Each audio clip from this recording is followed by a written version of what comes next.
Welcome back, everybody. Today I'm going to teach you how to delete and replace images in Figma. If you're working on a design project and need to swap out visuals or remove outdated graphics, this straightforward process will help you manage your images efficiently and keep your designs current. If you want to streamline your workflow and save money on subscriptions, check out the link in my description. First things first, open your Figma application. Once you've launched the app, you'll need to navigate to the file or project that contains the image you want to work with. This could be any design file where you've previously placed images, whether it's a website mockup, a presentation, or a social media template. Now click directly on the image you want to delete. Once it's selected, you'll see it highlighted with a blue border around it, indicating that Figma recognizes your selection. To remove this image, simply press the delete button on your keyboard.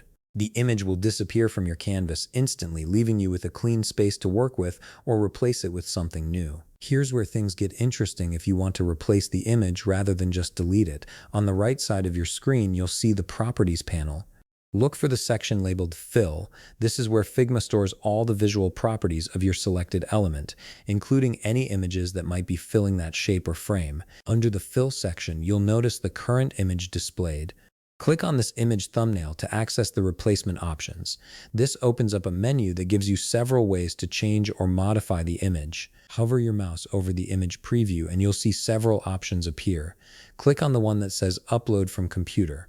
This is the most direct way to bring in a new image from your local files, whether it's something you've just created, downloaded, or photographed.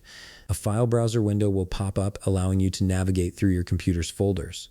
Browse to the location where your new image is saved and select it. Once you've chosen the image you want, click Open or Select depending on your operating system. Figma will immediately upload and apply this new image to the same frame or shape where the previous image was located. The new image will automatically fill the space, maintaining the dimensions and position of the original placeholder. And that's it. You've successfully deleted and replaced an image in Figma. This simple technique allows you to keep your designs fresh and up to date without having to rebuild entire frames or elements from scratch. If you found this video helpful, please leave a like, subscribe, and see you in the next video.